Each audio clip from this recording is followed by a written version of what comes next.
नमस्कार विद्यार्थी मित्रांनो, आत्मबल GS रिसर्च सेंटर या आमच्या ऑनलाईन एज्युकेशनल प्लॅटफॉर्मवर आपलं स्वागत.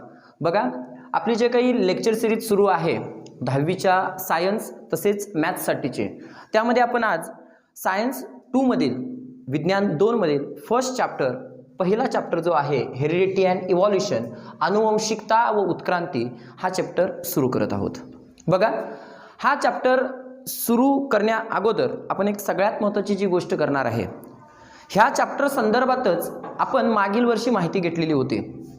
तो चॅप्टर होता हेरिडिटी अँड व्हेरिएशन, बरोबर आहे. आता त्या चॅप्टरला अनुसरून आपण थोडंफार बेसिक ह्या चॅप्टरशी म्हणजे 10वीच्या चॅप्टरशी कनेक्ट करण्याचा प्रयत्न करणार आहे, जे थोडंफार बेसिक आपल्याला मागील वर्षी झालेलं आहे.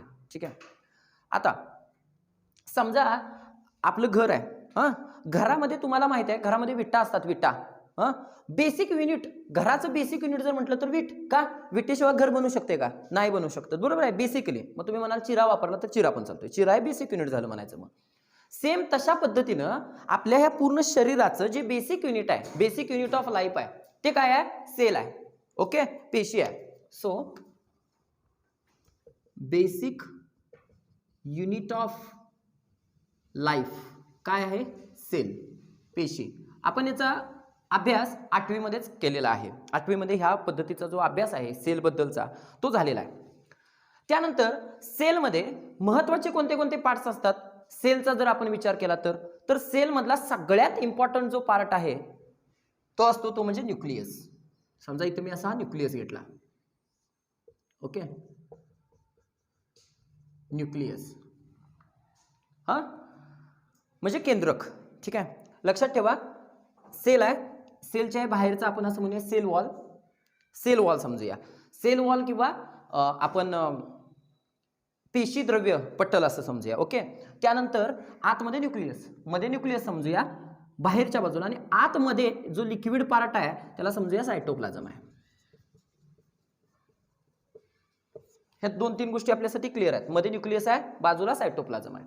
ओके, सेलमध्ये. आता पुढे बघा, आपण जर न्यूक्लियसचा विचार करा तर न्यूक्लियस काय काम करत असते वो सेलमध्ये? What is the function of nucleus in cell? Okay, तर सगळ्यात महत्त्वाची गोष्ट सेलची म्हणजे the controlling centre of the cell. सेलचं कंट्रोलिंग युनिट जर कुठं असेल, जसं की आपल्या ह्या पूर्ण शरीरामधलं जे कंट्रोलिंग युनिट आहे कुठं आहे? मेंदू आहे, बरोबर आहे की नाही? तसं सेलमध्ये त्याचं कंट्रोलिंग युनिट जर कुठं असेल तर तो असतो nucleus. So the nucleus is the controlling unit of cell is known as what? Nucleus. म्हणजे त्याला आपण केंद्रक म्हणतो. आता जर केंद्रकामध्ये आपण विचार केला, आता केंद्रकामध्ये आपण जरा जाऊया. आता केंद्रकामध्ये आपण का गेलो काय नाही, this is a basic part. Okay, तो आपण इतर वेळी शिकायचा आहे. आपण ज्या वेळेला हायर क्लासचे जे काही हे करणार आहे चालू त्यावेळेला बघायचं आहे. पण बघा, जर आपण आता जरा केंद्रकाचा अभ्यास केला तर केंद्रकामध्ये अशा पद्धतीनं काहीतरी आपल्याला दिसत असतं. अशा पद्धतीनं असं ओके, एका जोडीमध्ये असं काहीतरी दिसत असतं. जोड्या असतात त्यांच्या, दोन जोडी वाटते ना, हे जोडी वाटते बघा, एक आहे आणि दुसरं काहीतरी आहे, अशी जोड्या काहीतरी दिसत असतात. त्यांना सर्वसाधारणपणे काय म्हणतात? क्रोमोझोम्स म्हणतात. न्यूक्लियसमध्ये क्रोमोझोम्स असतात. ओके, ह्या न्यूक्लियसमध्ये लक्षात ठेवा क्रोमोझोम्स असतात. क्रोमोझोम्स म्हणजेच काय? मराठीमध्ये त्याला गुणसूत्रे असं म्हणूया आपण.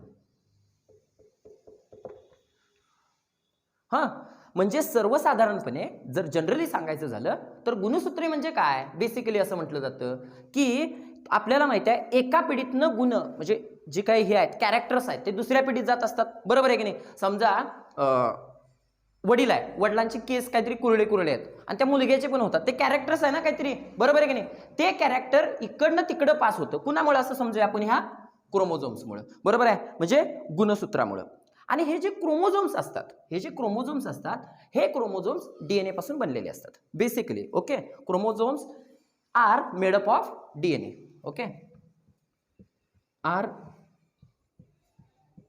मेड अप ऑफ डीएनए म्हणजे डीएनए पासून आपण काय बघितलं म्हटलं? क्रोमोझोम्स बनले, बरोबर आहे. आता दिस इज व्हेरी मच इम्पॉर्टंट, कारण की लक्षात ठेवा आपण काय म्हटलं? क्रोमोझोम्समुळेच काय होता? तो गुणसूत्र, म्हणजे त्याला गुणसूत्र म्हणतो. कॅरेक्टर्स पास होतात. कॅरेक्टर्स पास होतात म्हणजे काय, वडील आहे, वडिलांची केस कुरळी आहेत किंवा रंग थोडासा सावळा आहे, तर मुलाचा रंग सुद्धा सावळा किंवा आईचा रंग, काहीतरी कॅरेक्टर्स इकडनं तिकडं पास होत असतात. ती कॅरेक्टर्स कुणामुळे पास होतात, तर त्या वडिलांच्या शरीरामध्ये सेल आहे, त्या सेलमध्ये न्यूक्लियस आहे आणि न्यूक्लियसमध्ये क्रोमोझोम्स आहे. बरोबर आहे का, आणि त्या क्रोमोझोम्समुळे तसं व्हायला लागले, लक्षात ठेवा. ठीक आहे, आणि त्या जे क्रोमोझोम्स आहेत ते कशापासून बनले, it is become from DNA. Okay, deoxyribo nucleic acid, कारण ते एक न्यूक्लिक ऍसिड आहे, लक्षात ठेवा. It is a acid one type of. आता जर जनरली तुम्ही विचार करायला गेला तर जो डीएनए असतो, डीएनए अशा पद्धतीचा असतो, वेटोळाकार. वॅटसन आणि क्रिक नाव ऐकलंय ना मागच्या वर्षी, अशा पद्धतीचा असतो. हा समजा डीएनए. ओके, आणि ह्या डीएनए मधला, ह्या डीएनएचा एक सिगमेंट म्हणजे एक भाग असं म्हणूया, डीएनएचा एक भाग, डीएनएचा एक भाग आपण त्याला काय म्हणणार आहे, जीन. डीएनएचा एक भाग ज्याला आपण काय म्हणणार आहे, gene. The segment of DNA is known as gene. Okay, the segment of DNA is known as gene. Okay, ह्या दोन गोष्टी लक्षात ठेवा. It is a very much important. Cell आहे, सेलमध्ये न्यूक्लियस असतो जो काय काम करत असतो, कंट्रोलिंग युनिट असतं ते सेलचं. त्याच्यामध्ये आतमध्ये क्रोमोझोम्स असतात. क्रोमोझोम्स जो बनलेला आहे डीएनए पासून बनलेला आहे, आणि डीएनएचा एक सेगमेंट जे काय म्हटलं, त्याला काय म्हटलं जातं, नाव काय म्हटलं जातं, gene. It is a very much important. ठीक आहे, आता बघा जरासं आपण पुढे मूव होऊया, मला वाटते गोष्टी आपल्याला क्लिअर असतील. ठीक आहे,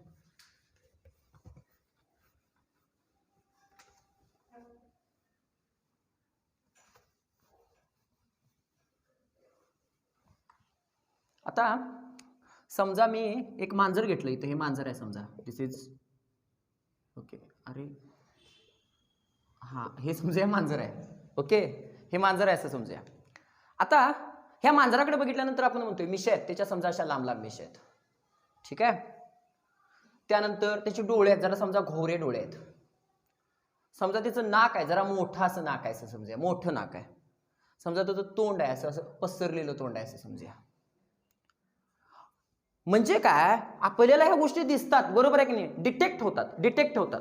याचा अर्थ काय, ज्या काही गोष्टी डिटेक्ट होतात त्याचे काही त्याचे फीचर्स आहेत जे डिटेक्ट होतात, त्याला कॅरेक्टर म्हणतात.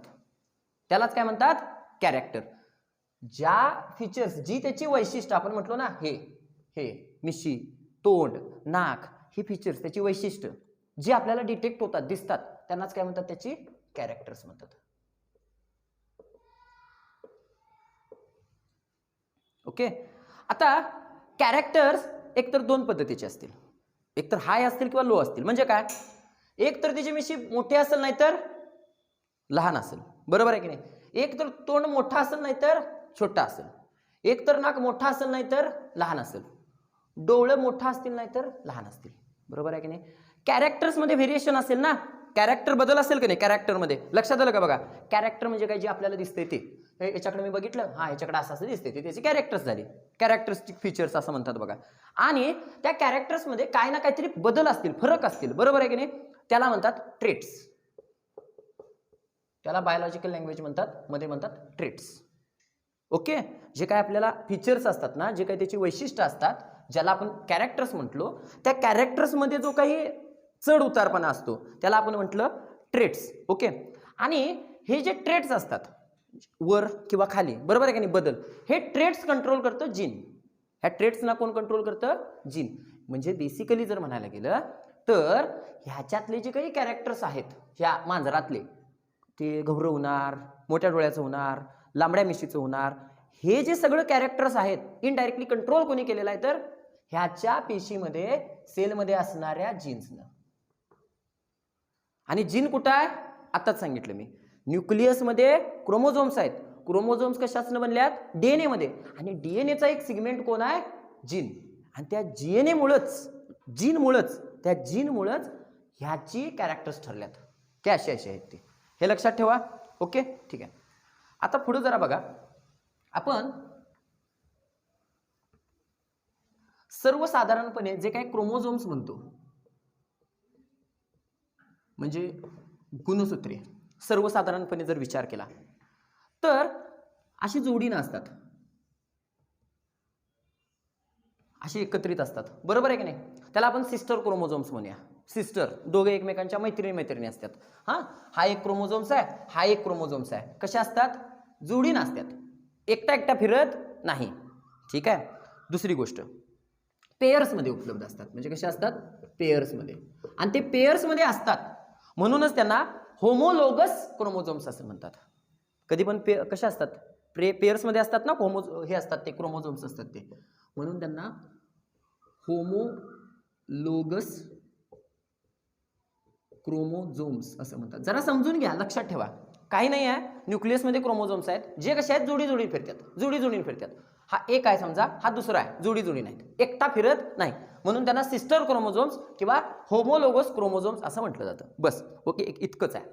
दुसरी गोष्ट, आपण सांगितलं की त्या क्रोमोझोम्स मध्येच जीन्स असतात, बरोबर आहे की नाही? क्रोमोझोम्स मध्येच. याचा अर्थ काय? समजा हा असं समजूया आपण, काय आहे? क्रोमोझोम आहे. ठीक आहे. तर याच्यावर जीन्स असणार आहेत, असे आतमध्ये हे जीन्स असणार आहेत ना, बरोबर आहे की नाही? ठीक आहे, हे जीन्स असणार आहेत. याचा अर्थ काय हो? जीन्सचे सुद्धा किती पेअर्स आहेत असं आपण म्हणू शकतो? 2.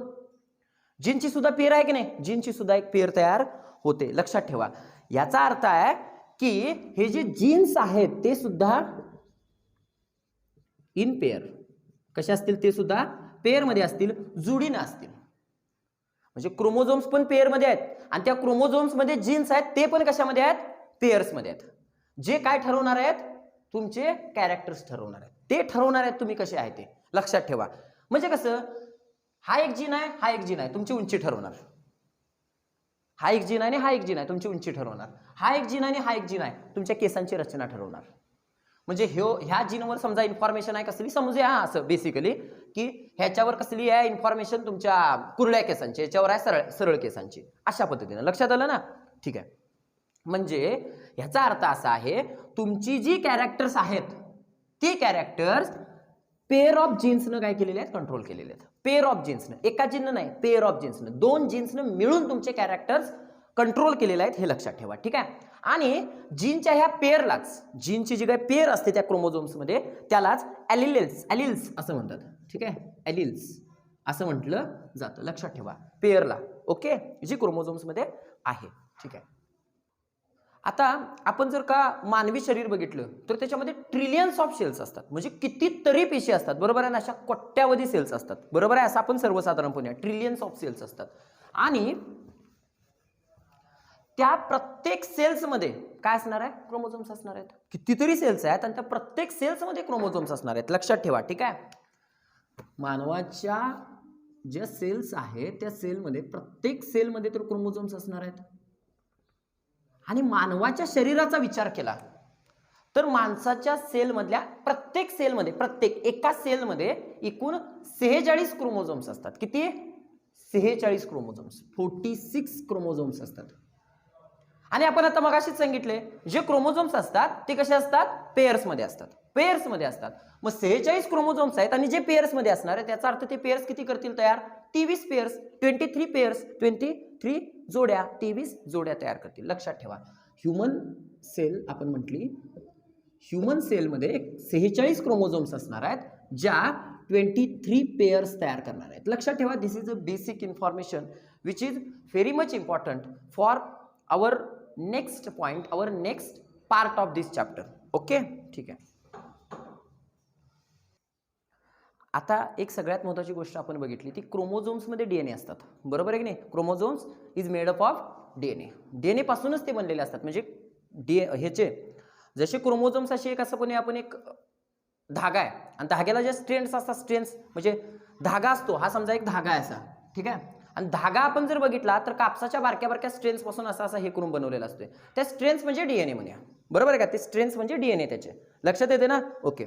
आता आपण करूया DNAचं स्ट्रक्चर बघूया, कारण DNA is very much important, बरोबर आहे की नाही? कारण DNAच हे सगळं हे करणार आहे, सगळं जे काम ऍक्च्युअली करणार आहे ते DNA करणार आहे, लक्षात ठेवा. ठीक आहे. सो जो इम्पॉर्टंट महत्वाचा पॉईंट आपला राहणार आहे चॅप्टरसाठीचा तो DNA, डीऑक्सिरायबोन्यूक्लिक ऍसिड, ह्याच्याबद्दल माहिती घेणं, कारण ह्याच्यावरच आपला हा पूर्ण पुढचा जो चॅप्टर आहे तो डिपेंड आहे, लक्षात ठेवा. सर्वसाधारणपणे आपण 9वीत असताना एक शिकलेलो होतो की DNAचं जे स्ट्रक्चर आहे ते असं आहे. डबल स्ट्रँडेड आहे, बरोबर आहे ना? अरे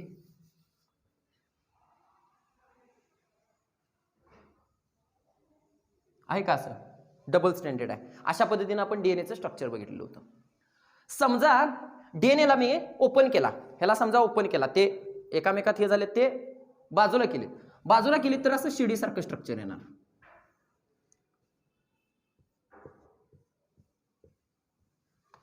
ठीक आहे.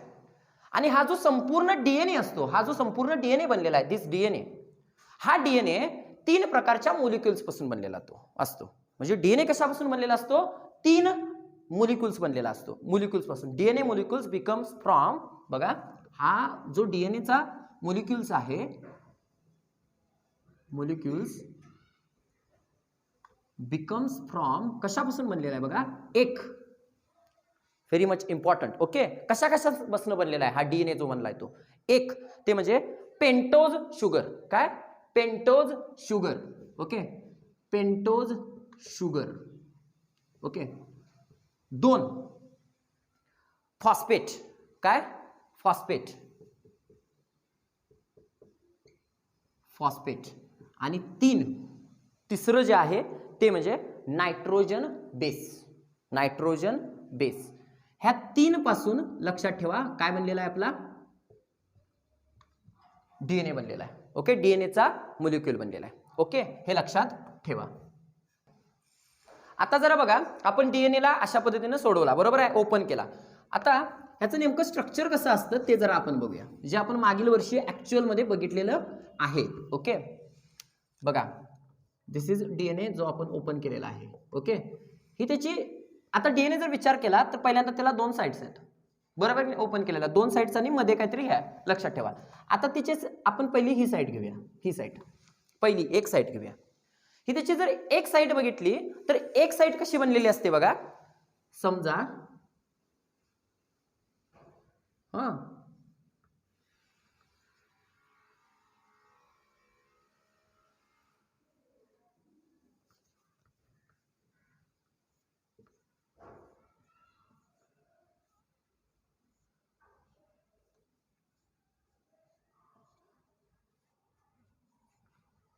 अशा पद्धतीने तर शुगर, हे काय झालं? पेंटोज शुगर, बरोबर आहे का? Pentose sugar phosphate, pentose sugar phosphate, pentose sugar phosphate एकत्र जुळले का नाही? अशा पद्धतीने त्याची एक साइड बनते. लक्षात ठेवा, कुणाची? डीएनएची 1 साइड. लक्षात आलं ना? म्हणजे एक लक्षात ठेवा, this is very much important. 1 side, एक साइड, 1 साइड म्हणजे डीएनएचा बॅकबोन असं म्हणे त्याला. डीएनएचा एक साइड म्हणजे काय म्हणे? डीएनएचा बॅकबोन मिळण्या. DNA backbone is made up of pentose sugar and phosphate acid. Phosphate पासून बनलेला असतो. ओके, हे लक्षात येते ना? म्हणजे त्याची जी ही एक बाजू आहे, बाजू, ही बाजू कशापासून बनलेली असते बघा? 1 side of DNA backbone. DNA backbone, बॅकबोनची एक साइड डीएनएच्या is made up of, is made up of कशापासून बनलेली असते? Is made up of first one कशापासून?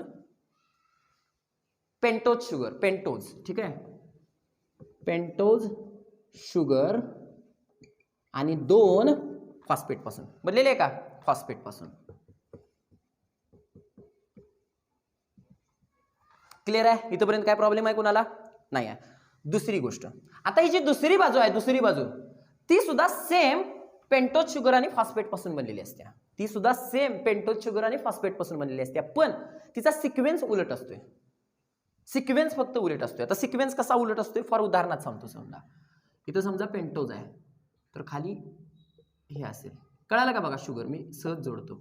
ठीक आहे, इथं परत शुगर आहे, ही त्याची दुसरी साईड असेल, म्हणजे असं उलट खाली जाणारी असते, उलट. आणि ही अशी पेंटोज पासून अशी शुगर आणि ही पेंटोज शुगर अशा पद्धतीनं. लक्षात ठेवा, ही सेकंड साईड असते त्याची. लक्षात येते ना? ठीक आहे, बघा इथं पेंटोज काढूया, इथं परत शुगर काढूया, परत पेंटोज काढूया, परत शुगर काढूया, परत खाली पेंटोज काढूया. अशा पद्धतीनं कनेक्शन असेल. लक्षात आलं ना? जरा वेगळं कनेक्शन असते हे फक्त. ठीक आहे, इथं थोडंसं काही हे येत असतील, पण लक्षात ठेवा उलटं कनेक्शन असते. एवढीच फक्त बेसिक गोष्ट. ठीक आहे, जास्त तुम्हाला ह्या 10वीला काही इम्पॉर्टंट नाही आहे, पण हे बेसिक आहे जे झालेलं आहे आपल्यासाठी. ओके, आता हे जे आपण बघितलं हे जे तयार झालेलं आहे बॅकबोन डीएनएचं, ते काय तयार करते नेमकं, तर ते तयार करते which forms complementary strands. Complementary strands develop करते. लक्षात आलं, म्हणजे कॉम्प्लिमेंटरी स्ट्रँड्स, हे स्ट्रँड्स असं म्हणूया, कॉम्प्लिमेंटरी स्ट्रँड्स डेव्हलप करते. ओके, बरं, ती एक गोष्ट झाली. म्हणजे आपण एक गोष्ट बघितली की ह्याच्यात दोन साईड कशापासून बनतात, तर दोन साईड अशा बनतात. बरोबर आहे की नाही? काय होतं, पेंटोज शुगर आणि फॉस्फेट एकमेकाला कनेक्टेड होऊन त्याची एक साईड बनते, दुसरी साईड पण तशीच बनते. ठीक आहे. आता मध्ये मध्ये कनेक्शन आहे ना, त्याच्यामध्ये आहे की नाही मध्ये कनेक्शन. आता जे मध्ये कनेक्शन आहे हे ह्यामध्ये असतो नायट्रोजन बेस. काय असतो? Nitrogen base. लक्षात ठेवा, कारण 3 मोलिक्युल बनलाय ना, बरोबर आहे की नाही? त्याच्यापैकी 2 तर वापरले आपण कशासाठी, साईडसाठी, आणि मध्ये काय असतो, नायट्रोजन बेस. आता बघा, एक लक्षात ठेवा कसं असतं ते. जो नायट्रोजन बेस असतो, नायट्रोजन बेस असतो म्हणजे काय, एक लक्षात ठेवा, at the side of this strands, ह्या स्ट्रेंडच्या साईडला every sugar is attached to nitrogen base. प्रत्येक शुगर जे आहे, फॉस्फेट नव्हे, शुगर, हे जे शुगर आहे, शुगर शुगर शुगर शुगर, ह्या प्रत्येक शुगरला नायट्रोजन बेस अटॅच केलेला असतो. ह्याला एक नायट्रोजन बेस अटॅच असेल, ह्याला एक नायट्रोजन बेस, ह्याला एक असेल, ह्याला एक नायट्रोजन बेस, ह्याला एक नायट्रोजन, ह्याला एक नायट्रोजन बेस. साईड शुगर आणि फॉस्फेट पासून झाली, बरोबर आहे. आणि त्या शुगरला साईडला एक काय जोडलाय, नायट्रोजन बेस. लक्षात ठेवा, म्हणजे प्रत्येक शुगरला मी नायट्रोजन बेस जोडत गेलो.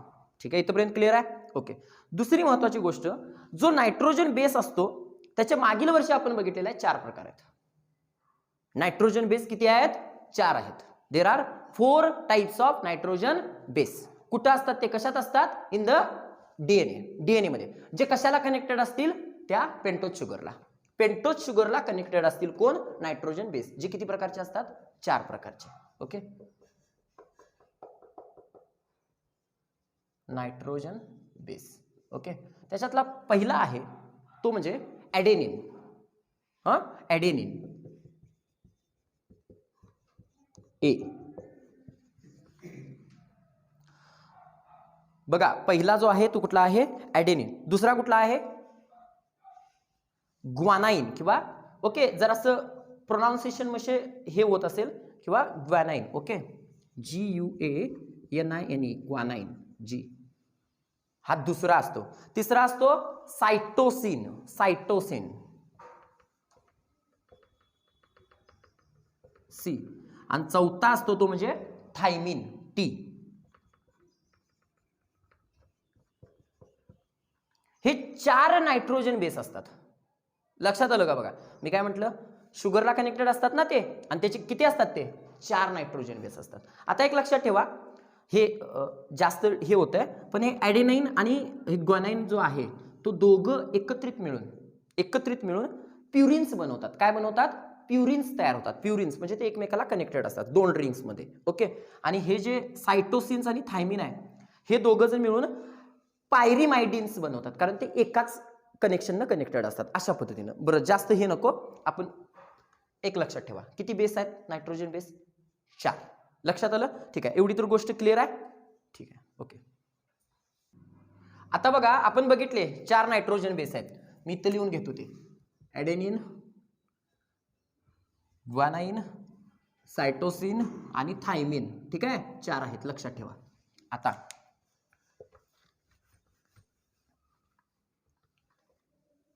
एक संशोधक होते ज्यांचे नाव होते, आता बघा, एक संशोधक होते ज्यांचं नाव आहे बाय चॉरगॅप्स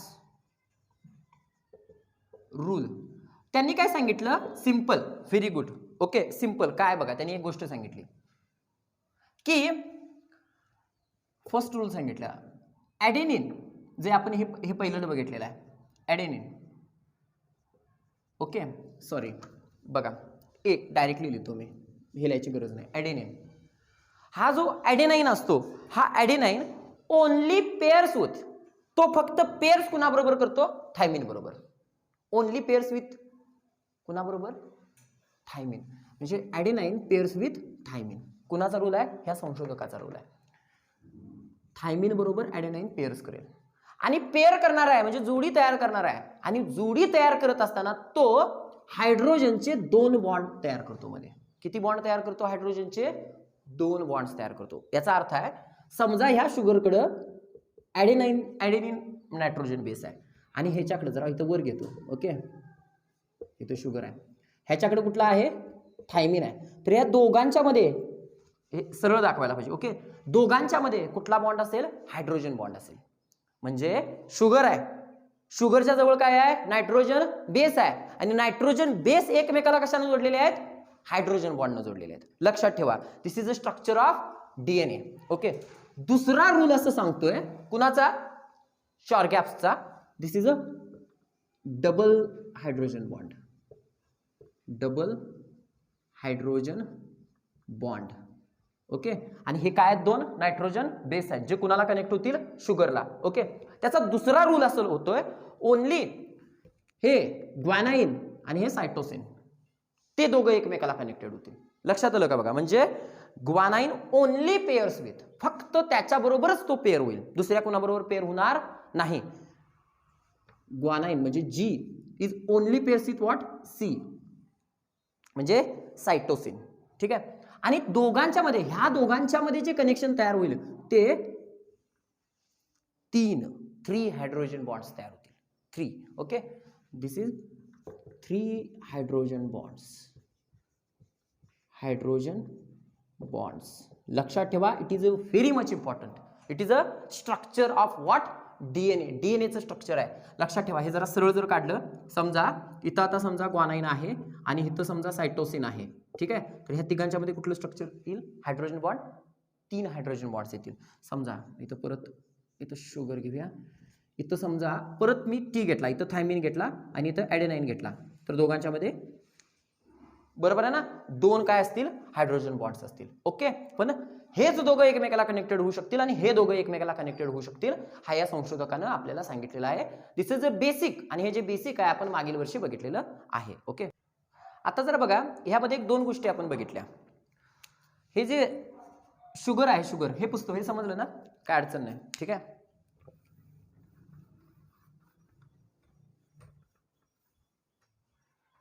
की जी शुगर आहे, pentose sugar. Okay,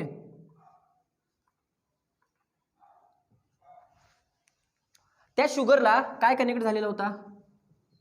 nitrogen base connect झालेला होता. ॲडेनिन हा काय आहे? नायट्रोजन बेस आहे एक. ओके, म्हणजे शुगर प्लस नायट्रोजन बेस इथं काय आहे? इथं झालेला होता ना शुगर प्लस नायट्रोजन बेस. हा जो शुगर प्लस नायट्रोजन बेस आहे, शुगर प्लस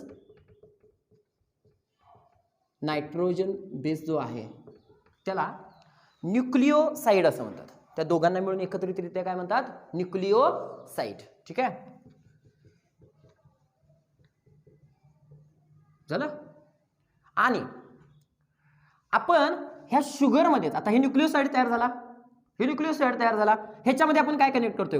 फॉस्फेट करतोय की नाही? ह्याच्यामध्ये फॉस्फेट कनेक्ट. ओके, म्हणजे हे एकत्र आता कनेक्टेड होते असं. म्हणजे ह्या न्यूक्लिओसाइड मध्ये आपण प्लस आणखीन काय टाकतोय?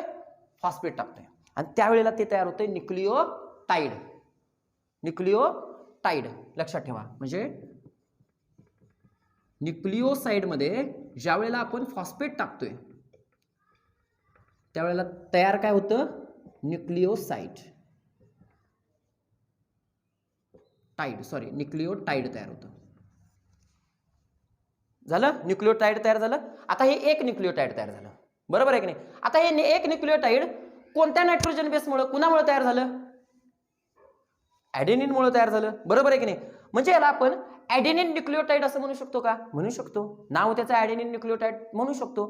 पुढचं जे खालचं आहे त्याला आपण असं म्हणू शकतो, ग्वेनाइन न्यूक्लिओटाइड म्हणू शकतो, सायटोसिन न्यूक्लिओटाइड म्हणू शकतो, तुमचं थायमिन न्यूक्लिओटाइड म्हणू शकतो, बरोबर आहे की नाही? ह्याचा अर्थ काय? ह्याचा अर्थ दुसरा असाच आहे, जो आपला डीएनए आहे तो डीएनए अशा कितीतरी न्यूक्लिओटाइडचं एकत्रीकरण आहे, बरोबर आहे की नाही? अशी कितीतरी न्यूक्लिओटाइड एकत्र जुळवली. न्यूक्लिओटाइड म्हणजे सिक्रोज, हे शुगर, नायट्रोजन बेस आणि फॉस्फेट, ह्या तिघांना मिळून म्हणतो कोण? न्यूक्लिओटाइड. आणि अशा कितीतरी न्यूक्लिओटाइडला एकत्रित कनेक्ट केलं की काय आपलं तयार होते? एक डीएनए, बरोबर आहे की नाही? म्हणजे डीएनए जर का आपण म्हणायला गेलं, DNA is made up of many nucleotide, बरोबर आहे की नाही? हे न्यूक्लिओटाइड ह्याच बसनच DNA बनलेला असतोय. आणि त्यामुळं DNA ला तुम्ही आणखीन एक काय म्हणू शकता, पॉलिन्यूक्लियोटाइड. पॉलिन्यूक्लियोटाइड म्हणजे बरेच, बरोबर आहे. So also called polynucleotide. लक्षात ठेवा, it is a very much important. Okay, अशा कितीतरी पॉलिन्यूक्लियोटाइडना म्हणजे न्यूक्लियोटाइडना कनेक्टेड करून आपला काय बनलेला आहे, एक DNA बनलेला आहे. ओके, बघा आता आपण बघूया RNA बद्दल थोडीशी माहिती बघूया. RNA ribonucleic acid.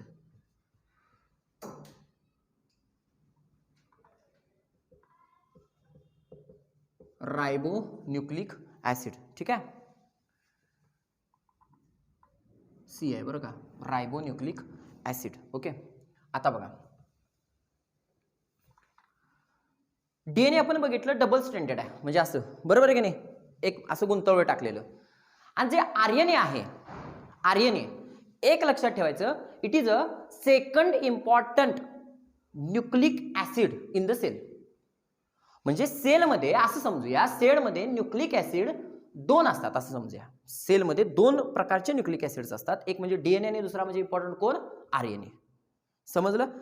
Second important nucleic acid in the cell is what, ribonucleic acid. Okay,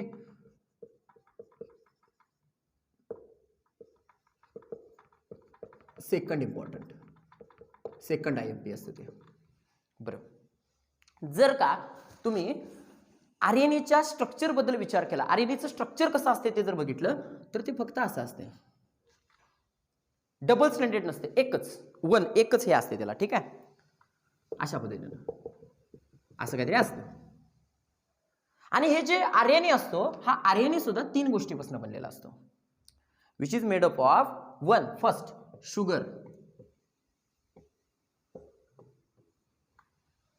दोन फॉस्फेट, ओके,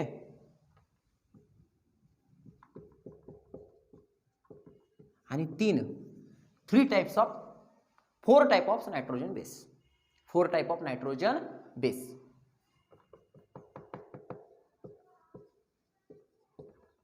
ह्याच्यापासूनच काय बनतो, रायबोन्यूक्लिक ऍसिड. म्हणजे जसं DNA मध्ये होतं सेम ह्याच्यापासूनच होतं ना, सेम तशाच पासून काय बनतो, RNA बनतो. पण फरक काय आहे ते बघा. जो नायट्रोजन बेस आहे त्याचे चार बेस होते, मगाशी 4 प्रकार होते ना नायट्रोजनचे ह्याचे DNA मध्ये. आता ह्याच्यामध्ये सुद्धा नायट्रोजन बेस किती असणार आहेत, 4च असणार आहेत. एक एडेनाइन, 2 ग्वानाइन जो दुसरा आहे तो, 3 सायटोसिन, तिसरा पण सेम आहे बघा, 3 सेम आहेत सायटोसिन. चौथा मगाशी काय होता, थायमिन होता, काय थायमिन होता ना मगाशी DNA मध्ये. आता इथं फक्त एक चेंज आहे, युरेसिल आहे. दिस इज व्हेरी मच इम्पॉर्टंट. इथं युरेसिल असतोय, लक्षात ठेवा, इथे युरेसिल, हे लक्षात ठेवणं गरजेचं आहे. हा चौथा नायट्रोजन बेस इथं बदललेला आहे, सेम त्याच्यापासूनच बनलंय RNA सुद्धा, पण हा नायट्रोजन बेस चेंज झाला. आणि जसं मगाशी आपण बघितलं की एक शुगर आहे, शुगरला समजा एक नायट्रोजन बेस जोडला, ॲडेनिन जोडला, आणि त्याला फॉस्फेट जोडला, अशा पद्धतीनं काय बनतंय, एक न्यूक्लियोटाइड बनतंय, बरोबर आहे की नाही. आणि या न्यूक्लियोटाइडच्या कनेक्शन मधनच मगाशी DNA बनत होता. सेम तशाच पद्धतीनं अशाच पद्धतीच्या न्यूक्लियोटाइडच्या कनेक्शन मधनच काय बनतोय, एक RNA बनतोय, रायबोन्यूक्लिक ऍसिड बनतो. हे लक्षात ठेवा. जसं मगाशी न्यूक्लियोटाइडच्या कनेक्शन मधनच काय बनत होता DNA, तसाच RNA सुद्धा तसाच बनलेला आपल्याला दिसू शकतो. ठीक आहे, म्हणजे एकमेकाशी कितीतरी जे काही न्यूक्लियोटाइड्स आहेत टुगेदर फॉर्म्स हे होतात, कनेक्टेड होतात, आणि हा RNA बनतो. ओके, आता जर विचार कराल तुम्ही, RNA बद्दल ही बेसिक माहिती आहे, इन्फॉर्मेशन आहे. RNAचे बेसिकली 3 प्रकार पडतात अकॉर्डिंग टू इट्स फंक्शन, कशा पद्धतीने त्याचं काम आहे त्याच्यावरून त्याचे 3 प्रकार आहेत RNAचे. ओके,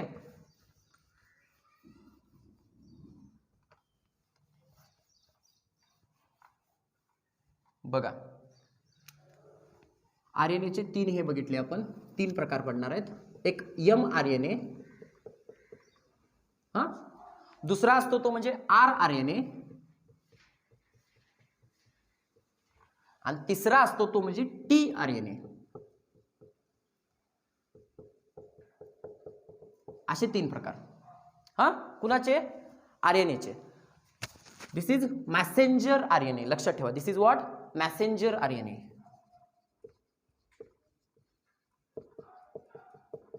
RNAचा एक प्रकार. दिस इज रायबोझोमल RNA.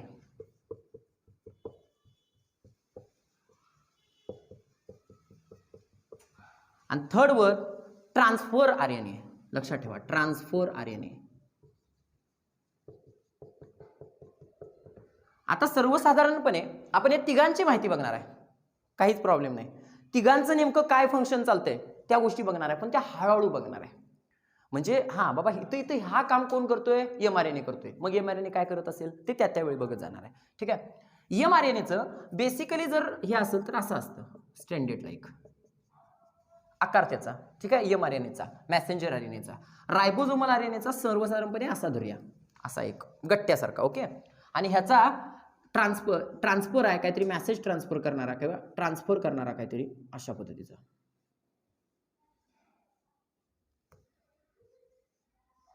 असं काढा. दिस इज अ tRNA. मला वाटतं या 2-3 गोष्टी आपल्यासाठी काही अडचण नसतील. ह्या गोष्टी झालेल्या आहेत ह्या आधीच आता. ओके. आता जरा बघा, इम्पॉर्टंट ह्या 2-3 गोष्टी बघितल्या आपल्याला, ह्या बघायच्याच आहेत. पुढे बघा,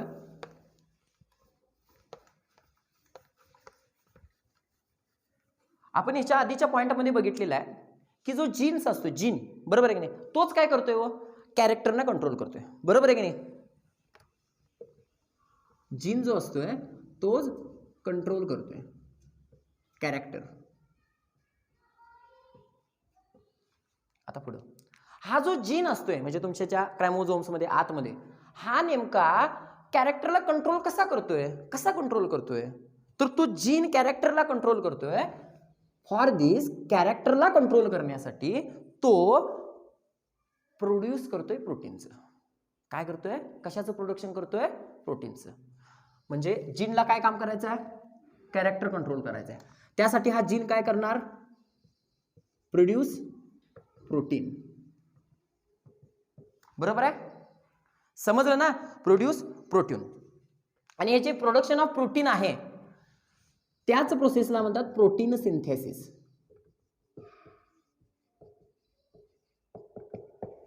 हा, आणि एक लक्षात ठेवा, हे जे प्रोडक्शन ऑफ प्रोटीन किंवा प्रोटीन सिंथेसिस आहे त्याच्यामध्ये मदत करतो आपला DNA. सो DNA इम्पॉर्टंट आहे ना. बघा जरासं बघा, एकमेकांमध्ये कनेक्शन कसं आहे बघा. जीन आहे, कंट्रोल काय करणार? कॅरेक्टर्स म्हणजे समजली ना, ही शरीराची जी कॅरेक्टर्स आहेत ती कंट्रोल करणार. जीन कॅरेक्टर कंट्रोल करायला काय करणार? प्रोटीनचं प्रोडक्शन करणार. बरोबर आहे की नाही? प्रोटीनच्याच प्रोडक्शनला काय म्हणतात? प्रोटीन. ती प्रोसेस आहे, त्या प्रोसेसला काय म्हणतात? Protein synthesis. आणि हे प्रोटीन सिंथेसिस होण्यासाठी कशाची गरज असते? DNAची. ओके. म्हणजेच इनडायरेक्टली DNAच इम्पॉर्टंट आहे. DNAच मदत करतो जीनला प्रोटीनच्या प्रोडक्शनसाठी, आणि प्रोटीन काय करणार आहे? कॅरेक्टर कंट्रोल करणार आहे. कुणाचं? बॉडीचं. बरोबर आहे की नाही? कॅरेक्टर कंट्रोल करणार आहे. म्हणजे हे जे माझं कंट्रोल व्हायला लागले कॅरेक्टर, इनडायरेक्टली कुणाकडनं व्हायला लागले? DNA कडनं व्हायला लागले. This is very much important. Okay. बघा, आपण यामध्ये, या पार्टमध्ये, फर्स्ट पार्टमध्ये बेसिक जी काही इन्फॉर्मेशन आहे ह्या चॅप्टरमधील ती बघितलेली आहे, जी व्हेरी मच इम्पॉर्टंट आहे आपल्याला पुढे मूव्ह होण्यासाठी. बघा, अशाच पद्धतीची लेक्चर सिरीज आपण आपल्या 10वीच्या विद्यार्थ्यांच्यासाठी असतील किंवा जे अप्पर क्लाससाठी शिकत असतील, त्याचबरोबर UPSC तसेच MPSC साठी जे स्पर्धा परीक्षेसाठी विद्यार्थी तयारी करत असतील त्यासाठी आपण प्रोव्हाइड करत आहोत. तरी अशा विद्यार्थ्यांच्यापर्यंत हे व्हिडिओ, गरजू विद्यार्थ्यांच्यापर्यंत तुम्ही पोहोचवा, जेणेकरून त्या विद्यार्थ्यांना या व्हिडिओचा फायदा होईल.